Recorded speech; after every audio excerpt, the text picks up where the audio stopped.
তৃণমূলের অত্যাচারের অভিযোগ নিয়ে ছেলে মেয়েদের সাথে জেলা শাসকের অফিসে ধর্নায় বসলেন বৃদ্ধা। প্রায় 4 বছর ধরে লাগাতার প্রশাসনের দরজায় করা নারীও কোনো ফল না পাওয়া পর্যন্ত এবং এখনো খোদ রাজ্যপালের দরবারে অভিযোগ জানিয়েও কোনো সুরাহা না পাওয়া মেমারির দেবীপুর অঞ্চলের হেতমপুর গ্রামের কংগ্রেসী এক পরিবার ফের হতে দিলেন জেলা শাসকের দরবারে। চলতি বছরের 25শে এপ্রিল বর্ধমানের রাজপথের রাস্তায় গড়াগড়ি দিতে দিতে জেলা শাসকের কাছে তৃণমূলের অত্যাচারের বর্ণনা দিতে এসেছিলেন বৃদ্ধা শেখ কোহিনুর শেখের 2 ছেলে।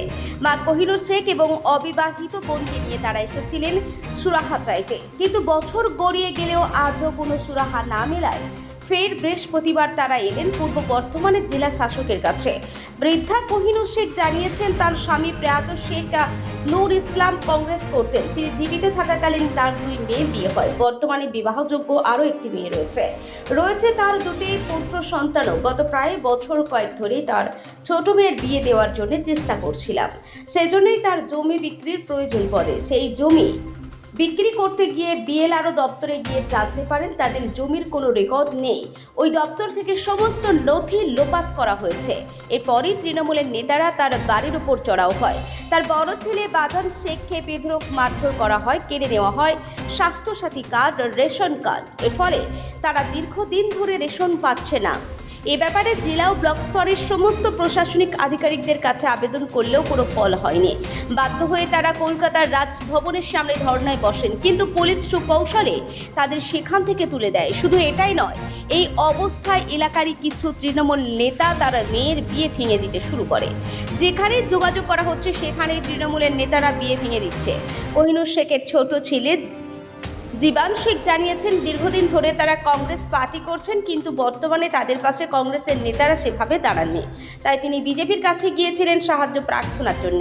আর এজন্য তাদের উপর চড়াও হয়েছে তৃণমূলের নেতারা। তাদের প্রায় 11 বিঘে জমির চাষ বন্ধ করে দিয়েছে।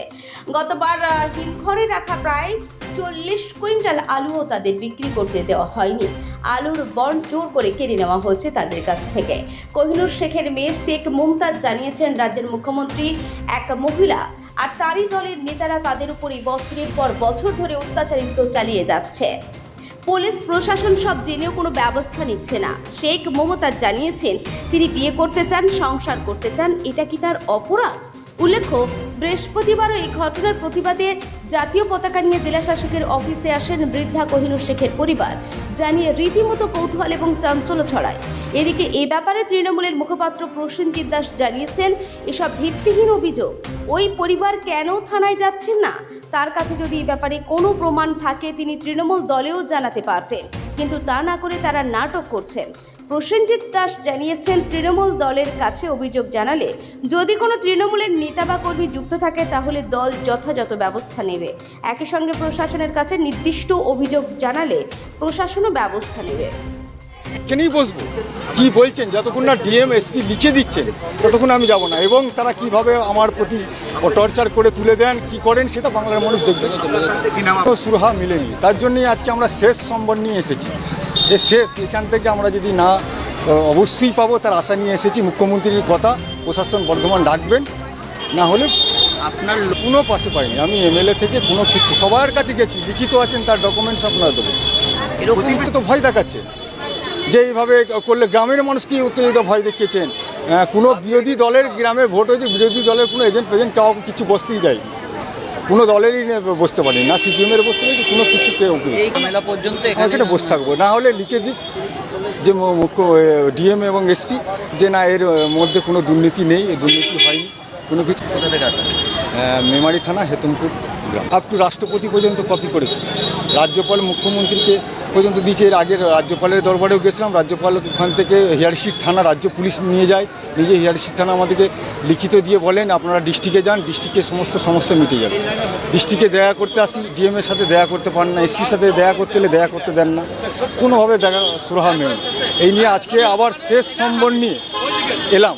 মুখ্যমন্ত্রী 21শে জুলাই বার্তা দিয়েছেন কোনো মানুষ অত্যাচারিত থাকবে না, থাকবেন না। তো আমরা আজকে 34 বছর বামফ্রন্টের বিরোধী ছিলাম, 34 বছর বামফ্রন্ট আমাদের সাথে এই ব্যবহার কোনোদিন করেনি, আর তিনারা দেখাতেও পারবেন না যে বামফ্রন্ট এরকম বিরোধী করেছেন বাংলা এই মেমারিতে। তো এই বিষয় নিয়ে আমরা আজকে জেলা শাসকের কাছে এসেছি। এই ধর্নায় বসবো যতক্ষণ না এই সুরাহা আমি পাচ্ছি এবং যতক্ষণ না আমার মিলছেন তার এই সুরাহা আমি উঠছি না এবং যাব না। আমার এই মেয়ে সিয়ানা মেয়ে আমার মেয়ের বিয়ে হতে দিচ্ছে না।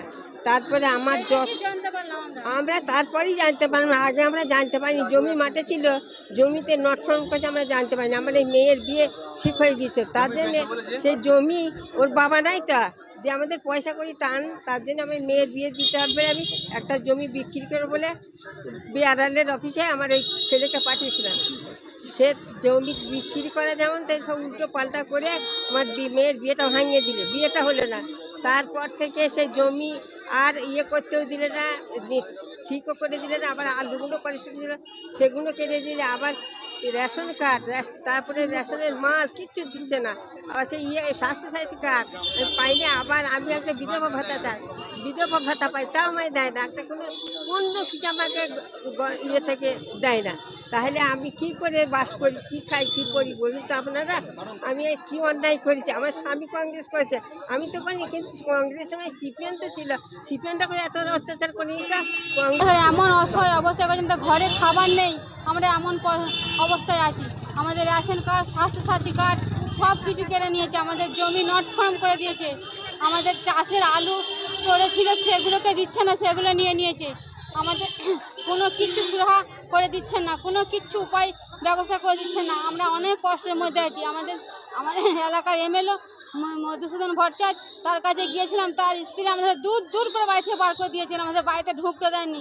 একদিন ছেড়ে 3 দিন গেছিলাম, তার পার্টি অফিসে গেছিলাম, কিচ্ছু মেয়ের সঙ্গে দেখা করেননি, আমাদের কোনো কথা পূর্ব বর্ধমান থেকে শেখ সামিনের রিপোর্ট, খবর বর্ধমান নিউজ।